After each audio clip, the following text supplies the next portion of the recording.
माध्यमिक माने मॉडर्न पढ़ाई। सब कुछ माध्यमिक से रिलेटेड।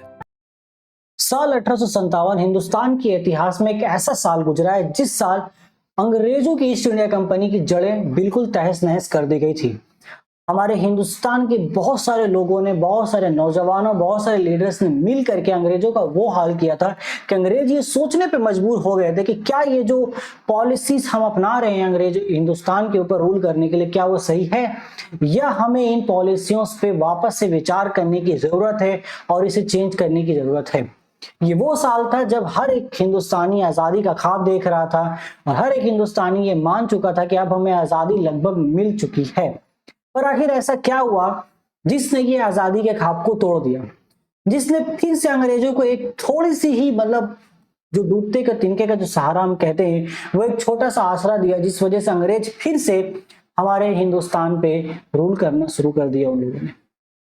इन्हीं सब चीजों के बारे में आज हम जानेंगे अपने आज के इस लेक्चर में, जहां पर हम पढ़ने वाले हैं chapter 4 early stages of collective actions के बारे में, जहां हमें सिंपली ये अनफोल्ड करना है कि आखिर 1857 रिवॉल्ट इतना बड़ा हुआ कैसे, और इतना बड़ा होने के बावजूद भी वो नाकामयाब कैसे हो गया, वो फेल कैसे हो गया, फेलियर का क्या रीजन था, और किस तरीके से अंग्रेजों ने उस फेलियर को यहाँ पर पनपा, उसको परखा और इस बगावत को कुचल दिया, और उसके बाद फिर से वो कैसे उभरे, क्योंकि ईस्ट इंडिया कंपनी की जो जड़ थी वो पूरी तरीके से खत्म हो चुकी थी। ईस्ट इंडिया कंपनी पूरे तरीके से तबाह बर्बाद हो चुका था, हमारे हिंदुस्तान के लोगों ने उसको बर्बाद कर दिया था। तो फिर किस तरीके से उन्होंने नई पॉलिसीज को लाया, किस तरीके से वापस से हिंदुस्तान के लोगों को ठगने के लिए क्या नया यहाँ पर ढोंग रचा गया, उसके बारे में ही ये चैप्टर हमें पूरी कहानी बताता है। और फिर किस तरीके से इस बगावत ने आखिरकार आजादी तो नहीं मिली, लेकिन लोगों के अंदर वो जज्बा तो डाल दिया कि आजादी हम ले सकते हैं और बहुत जल्द ले सकते हैं। सो वो एक जो जोश लोगों के अंदर आया था, उस जोश को किस तरीके से लोगों ने और भी लोगों तक फैलाया, क्या यहाँ पर स्टेप्स लिए गए, वो सब चीजों के बारे में हमें इस चैप्टर में जानना है। तो बेटा शुरू हो जाओ, कॉपी कलम लेकर के लिखना तो पड़ेगा, क्योंकि एग्जाम में आपको जवाब भी बताने हैं। नोट्स आपको मिलेगा ही, जैसा एज आपको बता दिया गया, बट लिखना आपको होगा। ठीक है, चलो शुरू करते हैं, देखते हैं chapter 4 early stages of collective actions. तो सबसे पहला ओवरव्यू की अगर हम बात करते हैं यहाँ पर, तो कुछ ओवरव्यू हमारे वही पुरानी कहानी है कि 19th century began with educated upper class initiatives and gradually widened to include people across communities and regions. Goals क्या है? इंक्लूड, जिससे हमें सिंपल यहाँ क्या पढ़ना है, resisting British injustice, challenging superstition, ये सब चीजें हमें पता है। आगे आ जाते हैं हम लोग 1857 का कोर डिबेट। तो इससे पहले यहाँ पे तो मैंने एक माकूल चीज आपको समरी लिखा, मैं बताता हूँ 1857 का जो रिवॉल्ट है वो शुरू क्यों हुआ। वो शुरू हुआ था एक अफवाह से। जो मिलिट्री थी बंगाल में, जो मिलिट्री थी अंग्रेजों की, उसमें सभी तरह के लोग काम करते थे, इंडियंस भी थे और इंडिया के हर एक मजहब के लोग वहां काम करते थे। तो वहां पर एक अफवाह फैल गया कि जो कारतूस है, जो बंदूक में कारतूस डालना है, अब उस कारतूस को ऊपर जो कवर है उसको आपको दांत से छील के निकालना होगा। ये कारतूस आ चुके थे मार्केट में, और वो जो कारतूस है उस पर सुअर और गाय की चर्बी लगी हुई है, मतलब सुअर और गाय की चर्बी से ही बनी हुई है। ठीक है, ये अफवाह फैल गई। अब इससे यहाँ पर हिंदू और मुस्लिम दोनों के ही यहाँ पर मजहबी जज्बात को ठेस पहुंचा, जिससे यहाँ पर लोगों ने, जो मिलिट्री फोर्सेस थी, उन लोगों ने पहले बगावत शुरू की। अब ये अफवाह कैसे फैली, इसके पीछे का एक छोटा सा बहुत सिंपल कहानी। एक बार क्या है कि एक जो खलासी था, कोई खलासी, वो कहीं से पानी निकाल रहा था, तो उसके लोटे में वो पानी रखा हुआ था, और कोई एक ब्राह्मण आता है। ठीक है, सो वो ब्राह्मण यहाँ पर वो जो खलासी का जो लोटा है उससे पानी पीना वो चाहता, बट उसको पता नहीं था कि वो उसका है। बट जब उसे पता चलता है कि वो खलासी का लोटा है, तो वो ठीक नहीं लेता है, छोड़ देता है, क्योंकि वो ऐसा बोलता नहीं, तुम्हारे लोटे से मैं पानी नहीं लूंगा, वरना मैं भी अछूत या फिर अपवित्र हो जाऊंगा। जो छूत छात का जो मामला चल रहा था, तो खलासी वहां पे हंसते हुए बोलता है कि ये तो कुछ भी नहीं है, अभी अब मार्केट में ऐसे कारतूस आने वाले हैं जिसमें गाय और सुअर की चर्बी लगी हुई है, और उस कारतूस को तुम्हें अपने दांत से निकालना होगा। तो यहाँ से ये अफवाह फैला था। अब ये लिखी हुई किताब में ये अफवाह इस तरीके से फैला, बट इसके पीछे भी कितनी सच्चाई है नहीं है वो तो खैर हिस्टोरियंस ही जाने। फिलहाल जो एक स्टोरी था वो मैंने आपको बताया। इसके बाद ये खबर आग सी फैल गई, ये अफवाह, लेकिन बाद में ये थोड़ा बहुत सच भी साबित हुआ, जिसमें मंगल पांडे भी आते हैं, उनका भी एक बहुत इंपॉर्टेंट रोल था। बट फिलहाल मंगल पांडे का जो किरदार है वो हमारे सिलेबस में उतना इंपॉर्टेंट नहीं है, तो उसको हम अभी साइड कर देते हैं। तो इस तरीके से फिलहाल ये रिवॉल्ट जो था 1857 का, ये तो शुरू हो गया। अब शुरू होने के बाद बहुत सारे डिबेट्स थे, ये फेल भी हुआ। फेल होने का कुछ रीजन बहुत सिंपल था बेटा, फेल इसलिए हुआ क्योंकि प्रॉपर लीडरशिप नहीं था। जैसे कि जो हमारे ये थे बहादुर शाह जफर जी, ये एक लीडर, इनको तस्लीम कर लिया गया था कि हाँ ये एज ए लीडर मान लेते हैं, सारे हिंदुस्तान के लोगों ने माना, लेकिन इनकी उम्र हो चुकी थी, 1780s के आसपास इनकी उम्र थी। हालांकि उस वक्त के जो राजा महाराजा होते थे वो बहुत मजबूत होते थे, वो 70-80 साल में भी आज के 20 साल के नौजवान से भी ज्यादा फुर्तीले हैं, लेकिन उस टाइम पे कंपेयर करो तो वो 70-80 साल मतलब बाकी वो उतना स्टेमिना नहीं है ना जो जवानी में था, तो लीडरशिप की थोड़ी कमी हुई। और दूसरा यहाँ प्रॉब्लम हुआ कि लोग जो जुट रहे थे अलग अलग स्टेट से, उनका मोटिव सेम नहीं था, मतलब रीजन एक ही था कि अंग्रेज की वजह से ही वो इस रिवॉल्ट में शामिल हुए, जिससे मिलिट्री फोर्स ने ये रिवॉल्ट क्यों शुरू की, क्योंकि कारतूस का वाकया हुआ उस वजह से। बाकी इसमें कुछ राजा नवाब ने देखा, डॉक्ट्रिन ऑफ लाइफ जैसे जो कानून थे उसके अगेंस्ट भी बहुत सारे लोगों को मौका मिला, तो रानी लक्ष्मीबाई भी थी जैसे, तो वो सब यहाँ पर शामिल हुई। तो लोग बहुत सारे शामिल हुए, लेकिन उन सबका मोटिव एक नहीं था, मोटिव डिफरेंट था कि हमें इस चीज से छुटकारा चाहिए, इस चीज से छुटकारा चाहिए, बट वही प्रॉब्लम था। तो एकजुट होकर लोग लड़े नहीं, एक साथ लड़े लेकिन एकजुट होकर नहीं लड़े, ये बहुत बड़ी बात है। एक भीड़ में 100 लोग शामिल है लेकिन वो फिर भी एक साथ नहीं है, क्योंकि उनकी आइडियोलॉजी एक जैसे नहीं मिल रही है, ठीक है, वही कुछ प्रॉब्लम्स था जो फेल हो गया। तो इस वजह से क्या होता है कि इस रिवॉल्ट को बहुत तरीके से नाम दिया गया है। कुछ लोगों का मानना है कि ये सिर्फ एक मिलिट्री रिवॉल्ट थी, मतलब फौज के लोगों ने ही बगावत की। कुछ लोगों को ये मानना है कि नहीं, एक फर्स्ट इंडिपेंडेंट वार था इंडिया का, ठीक है। कुछ लोगों का मानना है कि नहीं, ये सिर्फ राजा नवाबों का ही लड़ाई था, उन लोगों ने सिर्फ लड़ाई लड़ी थी। तो डिफरेंट स्टोरीज ने डिफरेंट व्यू यहाँ पे रखा है, और थोड़ा सा जान लेते हैं किसने क्या व्यू रखा था, ठीक है, और पढ़ते हैं। देखो, so historians disagree on how to label the 1857 rising. Some call it a Sipo mutiny. Sipo mutiny मतलब फौजी बगावत, others a national revolt, some first war of independence बताया किसी ने, others feudal or military uprising. So ये debate start हुआ 1858 में and continues because 1857 had soldiers, civilian, princes and urban groups participating in different places and ways, ठीक है। National revolt यहाँ पे व्यू बना, राइटर्स लाइक जेबी नॉर्टन, इजराइल, अलेक्जेंडर डफ, इन सब का ये मानना था कि भैया ये जो था ये एक तरीके से नेशनल कैरेक्टर हुआ करते थे, ठीक है। सो इसके बाद mass actionist at centres Lucknow and Ayodhya, इन्होंने प्रोक्लेमिंग किया, Bahadur Shah, Indian scholar such as Raja, ये सब नाम है जिन लोगों ने पार्टिसिपेट लिया डिबेट में। कोर डिबेट क्या था वो समझो। तो ब्रिटिश एडमिनिस्ट्रेटर्स जो थे, जिनका नाम था चार्ल्स रिकेस, पॉल रॉबर्ट्स, ये सब थे, इन लोगों का मानना ये था कि ये सब सिर्फ और सिर्फ एक सोल्जर्स रिवॉल्ट था और कुछ नहीं था शुरू से लेके अंत तक।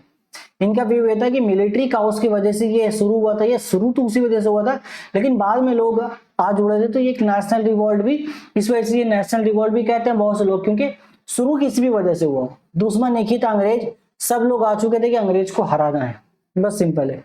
वॉर ऑफ इंडिपेंडेंस का व्यू क्या, आजादी के पहले लड़ाई, अब आजादी लेना ही था अंग्रेजों से, तो सबका मकसद तो वही था, इस वजह से भी इसको कई बार फर्स्ट वॉर ऑफ इंडिपेंडेंस भी कह देते हैं। जैसे कि V D Savarkar famously called 1857 the first war of independence, ये याद रखना है किसने कहा था। A line later echoed by other nationalists, R.C. Majumdar disagree, arguing people there had not yet formed modern nationalism, while Surendranath Sen countered that the movement acquired popular support and national tone. तो वो सबका अलग अलग view था overall, ठीक है। But अब कोई भी व्यू हो, सब ने अपने अपने यहाँ पर ये दिया था, क्या दिया था बोलो, मतलब सब ने अपना अपना एक व्यू कंक्लूजन पार्ट दिया था, रीजन, उन्होंने रीजनिंग एक्सप्लेन किया, मैं इसको कह रहा हूँ तो क्यों कह रहा हूँ, बट यही आपको जानना है। आपसे सवाल पूछ सकता है कि क्या was 1857 was CPM indemnity, was 1857 a first war of independence of India, was 1857 a national movement, ऐसे सवाल आपसे आ सकता है। तो उसमें आपको लिखना होगा उस तरीके से ही, जो रीजन मैंने बताया पहले रीजन लिखना, फिर आपको लिखना होगा किस तरीके से लोग शामिल हुए और कौन कौन लोग इसको ऐसा मानते हैं और क्यों मानते हैं, ठीक है। ये चीज जितना अभी तक हमने पढ़ा उस सब का ये कंक्लूजन पार्ट है, पेज है, इसको पढ़ लीजिएगा। बाकी यहाँ पर एक इंपॉर्टेंट टॉपिक आता है कि एजुकेटेड बंगाली रिएक्शंस, जो कि एजुकेटेड बंगाली लोग थे वहां पर, एक अपर क्लास बंगाली जो क्लास था, उन लोगों ने किस तरीके से इस रिवॉल्ट में यहाँ पर हिस्सा लिया। तो बहुत सिंपल सी बात है, एट द स्टार्टिंग फेज में इन लोगों ने कुछ भी हिस्सा नहीं लिया। उनका ये मानना था कि फौज की बगावत है, फौजों ने कुछ रीजन से बगावत की तो हम इसमें शामिल नहीं होंगे। दूसरा, बाबू कल्चर का जो हौतुम पंचायत नक्शा में हमने जो देखा, जो एक नक्शा खींचा गया था यहाँ पर काली प्रसन्न सेना के द्वारा, तो वो चीज भी यहाँ पर हमें देखने को मिलती है कि भाई वो लोग बाबू कल्चर बन चुके थे, अंग्रेजों से बहुत प्रभावित थे, उनके कल्चर से बहुत प्रभावित थे और उनके वहां नौकरियां भी कर रहे थे। तो उनका ये मानना था कि अंग्रेज क्यों ऐसा करेगा, अंग्रेज तो हमारे दोस्त हैं, उनसे दोस्ती बना कर रखो। तो इस वजह से भी उन लोगों ने पार्टिसिपेट नहीं लिया। वही सब चीजें यहाँ लिखी है, देखो। Most educated Bengali opposed the revolt of 1857, fearing it would restore medieval feudal power and undo modern reforms in education. Influential figures in Calcutta's praise and society often praised British rule and condemned people leaders like Rani Lakshmibai, Tantia Tope, and Nana Sahib. Examples यहाँ पे बहुत सारे include critical remarks by editors and writers linked to संवाद Prabhakar, Hindu patriot, वहां पे भी सारे खबरें आई थी बहुत सारी। So overall, early elite opinion in Bengal tended to prize order, gradual reform and cooperation with British. So starting में ये उतना नहीं होता, लेकिन बाद में जब ये रिवोल्ट मेरठ तक फैल जाता है, ठीक है, सेंट्रल लेवल तक बात पहुंच जाती है, तो बहुत सारे कुछ मिडिल क्लास लोग इसमें शामिल होते हैं, फिर भी सभी शामिल नहीं होते, ठीक है, कुछ शामिल होते हैं। ये तो हमारा रिवॉल्ट का बात हुआ। तो इसका नतीजा वही निकलता है कि जो मैंने आपको स्टार्टिंग में बताया वीडियो का, कि सब तरीके से अंग्रेज टूट चुका होता है, वो अपनी पॉलिसीज को रीराइट करते हैं। अब उनको इतना तो समझ में आ चुका था कि भैया जो आपका ये होता है, क्या बोलते हैं, मतलब ईस्ट इंडिया कंपनी पूरी तरीके से खत्म हो चुकी है। ईस्ट इंडिया कंपनी जब यहाँ पे पूरी तरीके से खत्म हो चुकी है, तो नया रूल यहाँ पे लाना होगा। और नया रूल उन्होंने यहाँ पे लाया था क्वींस प्रोक्लेमेशन के नाम से। तो क्वींस प्रोक्लेमेशन क्या था, 1853 में, 1858 में आया, ठीक है, एक साल के बाद ही इसके। और उसमें इन्होंने कुछ वादे किए, वो वादे लगभग झूठे ही थे, बाद में तो कुछ भी सच हुआ नहीं। क्वींस प्रोक्लेमेशन सिंपली एक ऐसा चीज था कि ईस्ट इंडिया से डायरेक्टली रूल को हटा करके यहाँ पे ब्रिटिश पार्लियामेंट के हाथ में पूरा इंडिया का रूल दे दिया गया। और उसमें क्वींस के विक्टोरिया के नाम से, पूरा मतलब विक्टोरिया के नाम से ये क्राउन रूल यहाँ पे शुरू हुआ। Okay, so after the revolt ended, company rule was abolished and crown rule began through the Act of 2 August 1858. Lord Canning became the first viceroy, and 1 November 1858 at Allahabad, the Queen's proclamation promised recognition of adoption by Indian princes, no further territorial annexation, equality before the law, employment on merit, and honoring priority treaties। ये जो comma करके जो आपका point लिखा है, ये सारे point इन्होंने वादा किया था।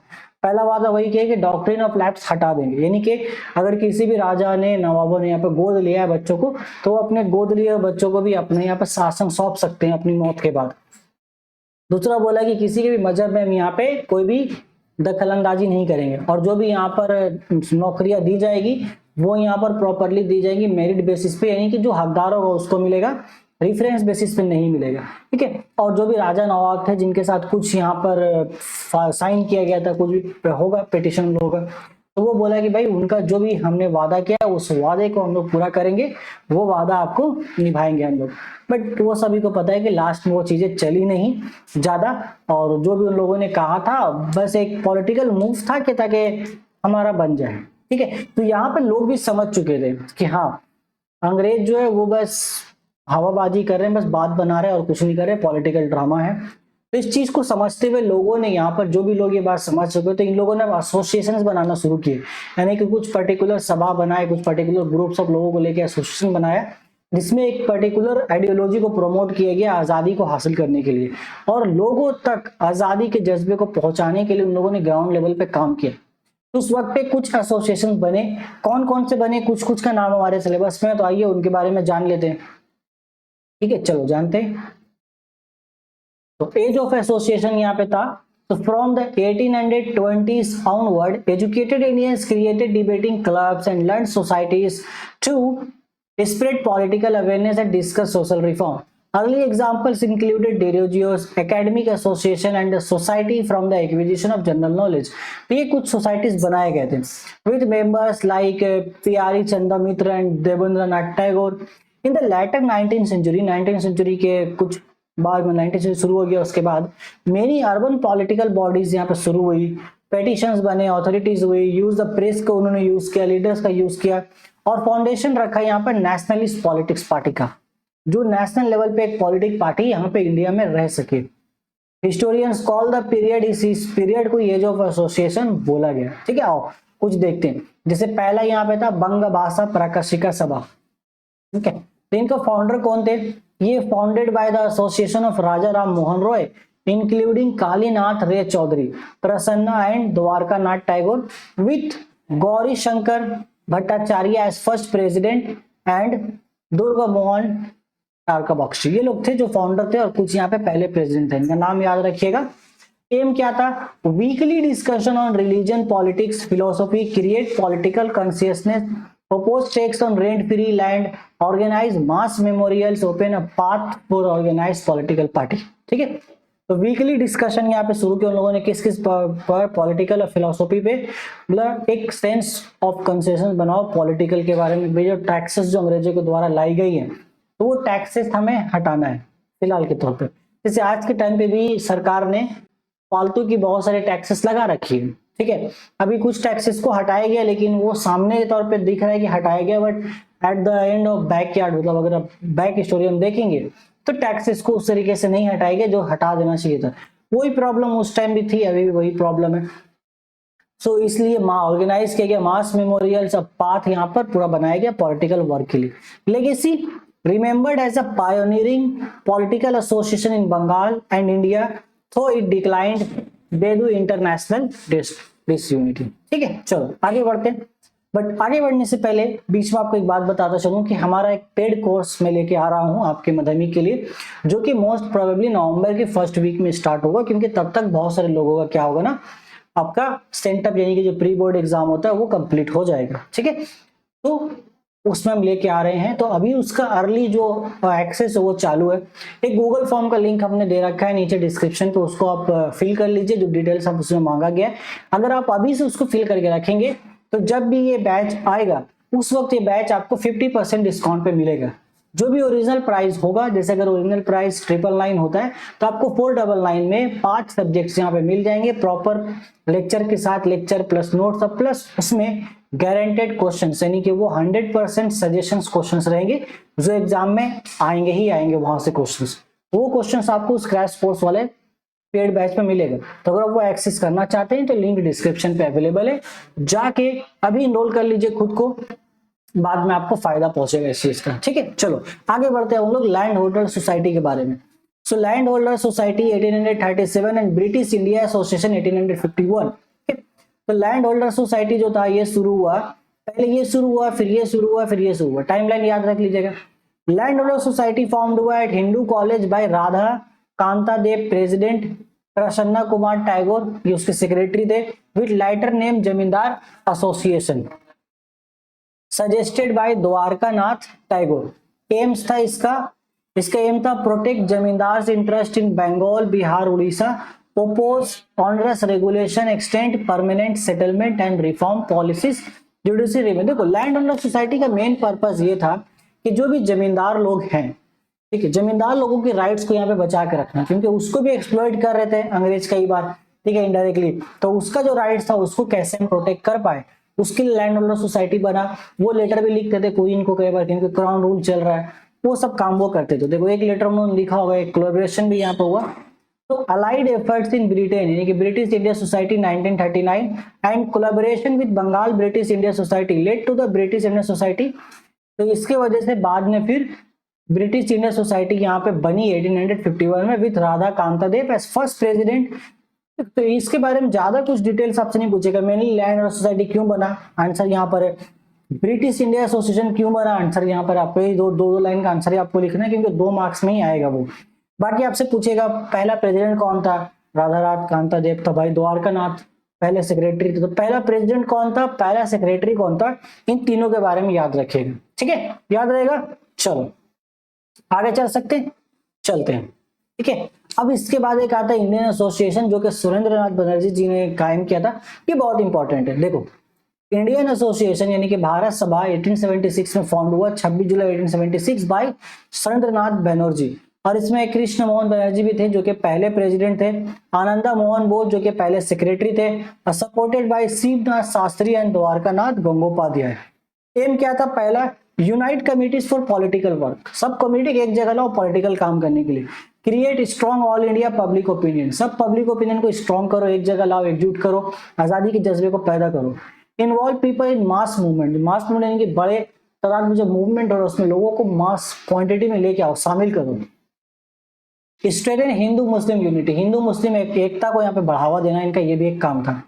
Significance tours and the newspapers, the Bengali mobilised opinion nationwide, led pre Congress agitations, example Albert bill controversy, ICS age reduction issue, functioning as a rehearsal for later national movement. तो बना इन लोगों ने जो काम किए वो उस टाइम बहुत सक्सेसफुल हुआ, बहुत सा काम जो वो करना चाहते थे उस टाइम नहीं हुआ, पर उनकी मेहनत थी तो वो काम फिर आगे चल के कंटिन्यू वो हो सका। ठीक है, कुछ काम आगे चल के कंटिन्यू, जैसे कुछ बिल के अगेंस्ट वो, जैसे कि एल्बर्ट बिल कंट्रोवर्सी हुआ उसके अगेंस्ट से गए। अब डायरेक्टली मानो उनके वक्त वो चीज कामयाब नहीं हो पाया, लेकिन बाद में उसको लोगों ने सपोर्ट किया तो वो चीज कामयाब हुआ फिर। ठीक है, आगे चलते हैं। एक हिंदू मेला भी एक एसोसिएशन था। सो हिंदू मेला ये होता था, चैतिया मेला के नाम से शुरू हुआ था 1867 में, बाद में इसको हिंदू मेला का नाम दे दिया गया।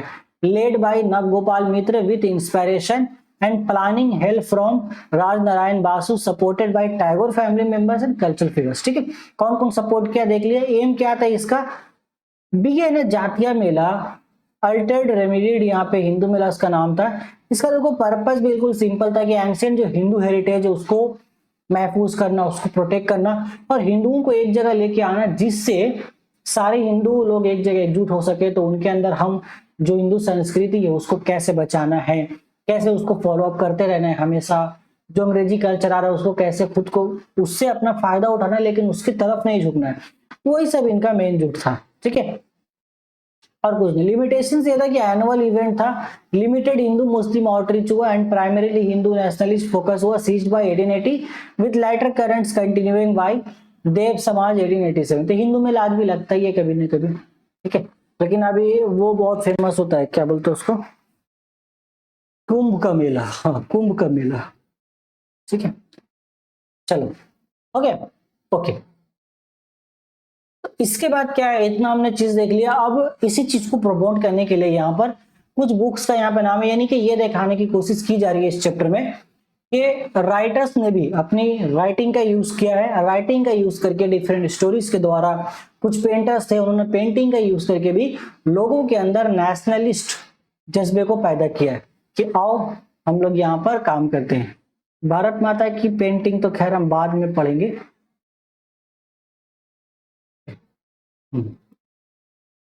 तो यहाँ पे मेन कौन थे हमारे पास, यहाँ पर हमारे पास दो लोगों का नाम पहले आता है। एक तो हमारे पास स्वामी विवेकानंद जो कि वर्तमान भारत जिन्होंने लिखा, फिर बैंकिम चंद्र चटर्जी जी जिन्होंने आनंद मठ लिखा। तो इन दोनों का बुक का बहुत सिंपल ये था कि देखो बैंकिम चंद्र चटर्जी आनंद मठ लिखा, उसमें इन्होंने बहुत अच्छे तरीके से उसमें सन्यासी और फकीर विलन का भी पूरा लिया गया, सन्यासियों का थोड़ा सा हिस्ट्री बताया गया। ठीक है, और उस हिस्ट्री को बताने के थ्रू ये बताया गया किस तरीके से जो हिंदू शासन है वो पहले क्षत्रियों के हाथ में था, किस तरीके से वो ट्रांसफर हुआ, फिर किस तरीके से सभी से छीन गया, क्योंकि हम लोगों ने अपने हिंदू संस्कृति की यहाँ पर इंपॉर्टेंस को घटा दिया, उसको छोड़ करके हम चले गए किसी और संस्कृति की तरफ, उस पर हमें वापस आना होगा। फिर अंग्रेजों के खिलाफ भी बहुत सारी चीजें वहां पर लिखी गई, इतना ज्यादा इसमें प्रमोशन हुआ था, मतलब इतना ज्यादा अच्छे से उन्होंने यहाँ पे अपनी तहरीर का यूज किया था कि लोग खासतौर से जो नौजवान थे वो आजादी के लिए पागल हो चुके थे और उनके अंदर पॉलिटिकल अवेयरनेस बहुत हद तक बढ़ चुकी थी। और इस चीज को देख करके अंग्रेजों ने इस किताब को बैन करने का यहाँ पर डिसीजन लिया था। ठीक है, दूसरा हमारा वर्तमान भारत है, स्वामी विवेकानंद जी ने लिखा है। सो वर्तमान भारत में स्वामी विवेकानंद एक ऐसे भारत का ख्वाब देखते हैं जिसमें डिस्क्रिमिनेशन ना हो, छूट छाट ना हो, लोगों को मजहब के नाम पर यहाँ पर डिस्क्रिमिनेशन या फिर मजहब के नाम पर लड़ाई ना हो। ठीक है, एक ऐसा ख्वाब, एक ऐसा हिंदुस्तान जहाँ पे सब अपने मजहब को अच्छे से जी सके, सब अपने लोग अपने तरीके से जी सके, किसी तरीके का किसी के ऊपर कोई भी जुल्म सितम ना हो, ये वो बताते हैं अपनी किताब में। इसलिए एक जो वर्तमान भारत जो बुक है ये कहा जाता है कि भाई ये एक प्रतीक है स्वामी विवेकानंद का कि कितना ज्यादा उनको मोहब्बत था अपने हिंदुस्तान से, कितना ज्यादा वो मोहब्बत करते थे। एक प्रतीक है। तो ये तो उनके बारे में बात हुई। इसके अलावा हमारे पास गोरा है जो कि रविंद्रनाथ टैगोर जी ने लिखा था, ये यहाँ पे लिखा है, आप पढ़ लेना। गोरा में रविंद्रनाथ टैगोर भी एक ऐसा ही हिंदुस्तान का ख्वाब देखते हैं जिसमें किसी भी तरीके की बुराई, किसी भी तरीके का सामाजिक बुराई, छूट छाट, रस्म और रिवाज का कोई यहाँ पे भेदभाव, ऊंच नीच का भेदभाव या फिर किसी के ऊपर मजहब के नाम पे कोई जुल्म करना नहीं है। इस कहानी में उन्होंने गोरा एक कैरेक्टर है जो कि मेन कैरेक्टर है, उसकी एक पत्नी है और उसके दो बच्चे हैं। दो है या एक है, आई डोंट नो, याद नहीं सही से, मतलब दो, शायद दो ही बच्चे हैं। वो जा रहे होते हैं किसी एक जगह, मतलब महफूज जगह की तलाश में। फिर वो रास्ते में किसी हादसे की वजह से बिखर जाते हैं, शायद उनपे किसी जानवर का या किसी ग्रुप का हमला होता है, वो बिछड़ जाते हैं। गोरा किसी और रास्ते चला जाता है और उसकी पत्नी और बच्चे कहीं और चले जाते हैं। फिर कहानी में ये दिखाया गया कि उसकी पत्नी और जो बच्चे हैं, कुछ सन्यासी लोग होते हैं, वो उनको वहां पर रहने के लिए जगह देते हैं, उनका देखभाल करते हैं। फिर गोरा का भी एक अलग स्टोरी दिखाया जाता है। डिटेल में बताएंगे तो बहुत लंबा होगा। गोरा का भी एक अलग स्टोरी यहाँ पर दिखाया जाता है, कैसे वो सरवाइव करते हैं। कुछ अच्छे लोग उसको मिलते हैं रास्ते में, कुछ बुरे लोग मिलते हैं। लेकिन गोरा के यहाँ पर थॉट्स में, जो भी गोरा के द्वारा जो डायलॉग्स यहाँ पर लिखे गए हैं, रविंद्रनाथ टैगोर ने जो भी डायलॉग्स गोरा को दिए, इसलिए समझ में आता है कि गोरा एक ऐसा इंसान है जो बिल्कुल ही यहाँ पर डिस्क्रिमिनेशन फ्री, छूत छात, भेदभाव, मजहबी चीजों से दूर हट करके एक ऐसा हिंदुस्तान, एक ऐसा समाज का ख्वाब देख रहा है जिसमें कोई बुराई ना हो, लोग अपना जिंदगी अपने पसंद से, अपने तरीके से गुजार सके। और स्टोरी के एंड में ये हम देख पाते हैं कि गोरा अपनी पत्नी और बच्चों से मिल जाता है वापस, और फिर उन दोनों के बीच में वही डिस्कशन थोड़ा बहुत होता है कि क्या कैसे वो लोग सर्वाइव किए, पता चलता है। कुछ सन्यासी लोगों को भी यहाँ पर दिखाया गया है, किस तरीके से उन्होंने बिल्डअप दिया, ठीक है। तो इस तरीके से ये लोग एक जज्बे को पैदा करते हैं। पढ़ लेना, मैंने यहाँ लिखा है, इसको आप पढ़ लीजिएगा। बट एक जज्बे को, एक इंसानियत के जज्बे को इन्होंने पैदा किया। पॉलिटिकली भी यहाँ पे लोगों को सोचने पे मजबूर किया कि अंग्रेज किस तरीके से हमें बांट के रखा है उन लोगों ने, ये चीजें। और यही एक सेम चीज यहाँ पर हमारे पास भारत माता की पेंटिंग में है। देखो, भारत माता की पेंटिंग थी, इनके चार हाथ यहाँ पे दिखाए गए थे, जिसके एक हाथ में एक किताब थी, एक हाथ में रुद्र माला था, ठीक है, एक हाथ में यहाँ पे कपड़ा था। वो कपड़ा व्हाइट कलर का था, एक ग्रीन कलर का था, ये कंफर्म नहीं है, वो कहीं पे व्हाइट लिखा है, कहीं पे ग्रीन लिखा है। और चौथे हाथ में उनके पास धान जो होता है, यानी कि गेहूं, उसका वो एक धान उन्होंने पकड़ा हुआ था। तो इससे उन्होंने भारत माता की जो पेंटिंग बनाई, इससे क्या किया, ये पेंटिंग बनाई थी रविंद्रनाथ टैगोर जी ने। सो रविंद्रनाथ टैगोर जी ने इस पेंटिंग के द्वारा ये बताया कि जो हमारा हिंदुस्तान है उसको एक माता के रूप में पेश किया और उसको भारत माता नाम दिया। और सैफरन कलर से इनका जो साड़ी था उनको सैफरन कलर में दिखाया। चार हाथ में अलग अलग चीजें, ये अलग अलग संस्कृति को डिनोट करता है। तो इस पेंटिंग से भी बहुत से लोगों के अंदर अपनी भारत माता यानी कि हिंदुस्तान के लिए बहुत ज्यादा यहाँ पर जोश पैदा हुआ और लोग लड़ने के लिए तैयार हो चुके थे कि यस, अंग्रेजों से आजादी हासिल करनी तो है, ठीक है, करनी ही है हमें।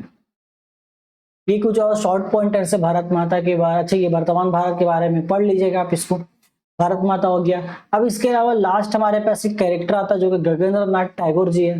तो गगनेंद्र नाथ टैगोर एक बहुत बड़े फेमस पेंटिंग्स थे, इन्होंने बहुत सारे पेंटिंग्स बनाए, यहाँ पर बहुत सारे पेंटिंग्स के थ्रू यहाँ पर उन्होंने बहुत सारी चीजें की। तो इन्होंने भी बेसिकली वही, जैसे रविंद्रनाथ टैगोर ने भारत माता बनाया, उनके ही फैमिली से ये आते हैं गगनेंद्र नाथ टैगोर। देखो गगनेंद्र दिखाया गया, रविंद्रनाथ एल्डर ब्रदर थे गगनेंद्र नाथ टैगोर, रविंद्रनाथ टैगोर के। तो जब वो इतने अच्छे पेंटर थे तो ये भी इतने अच्छे पेंटर थे। उन्होंने फॉर्मली पेंटिंग सीखा भी और बहुत सारे पेंटिंग के द्वारा उन्होंने लोगों को ये बताने की कोशिश की कि अंग्रेज कैसा यहाँ पर जुल्म सितम कर रहे हैं और हमें यहाँ पे स्टेप्स लेना जरूरी है।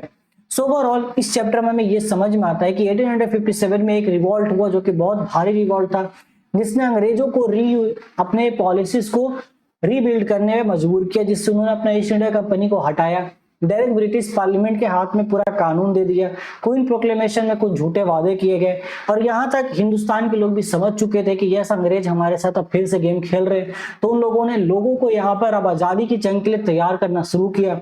उसके लिए उन्होंने यहाँ पर एसोसिएशन बनाने शुरू किए, जिसमें land holder association, British India association, British यहाँ पर सोसाइटी बनाई गई, ठीक है। और इसके अलावा फिर हिंदू मेला जैसे हमने देखा वो भी चीजें, और एट द एंड यहाँ पर बुक्स का भी यूज किया गया, यानी कि लिटरेचर का यूज किया गया यहाँ पर चीजों को और बढ़ावा देने के लिए, नेशनलिज्म को बढ़ावा देने के लिए, ठीक है। तो ये एट द एंड हमें समझ में आता है। अब नेशनलिज्म जो भी बुक्स प्रिंट हो रहे थे, इसको और अच्छे से ग्लोरीफाई करने के लिए प्रिंटिंग प्रेस का भी यहाँ पर डेवलपमेंट हुआ, जो हम चैप्टर 5 में देखेंगे।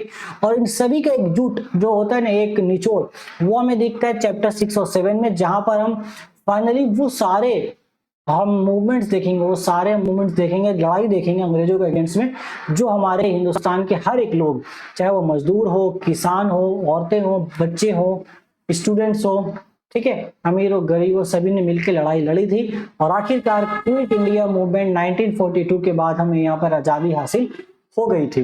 और फिर एक छोटा सा फेज हमें आजादी के बाद का भी देखना है, जो कि चैप्टर 8 में, तो वो सारी चीजें हमें देखेंगे। चैप्टर हमारा इसी फ्लो में चलेगा सारा का सारा। सो फिलहाल आज हमने यहाँ पे चैप्टर 4 का रिवीजन तो कंप्लीट कर लिया है, ठीक है, ओके। सो यहाँ पे अच्छे से आपको रिवीजन करना है। क्वेश्चन मैंने बताया, क्वेश्चन सेशन हम शुरू करेंगे। बाकी जो अर्ली एक्सेस हम यहाँ पे दे रहे हैं आपको, पेड बैच जो हमारा क्रैश कोर्स जो होगा पेड बैच मदरमिक के लिए, उसको ज्वाइन जरूर कर लेना, क्योंकि वो बैच एक ऐसा है ना, वो आपको बहुत ज्यादा आपका बिल्डअप देगा। सारे इंपॉर्टेंट गारंटेड क्वेश्चंस आपको उस बैच में मिल जाएंगे, ठीक है। और एक अच्छा सा ओवरव्यू हम वहाँ पे और अच्छे से आपको डिटेल में चीजें बता पाएंगे। एमसीक्यूज के बारे में भी, कहाँ से कितनी चीजें कैसे बनती है।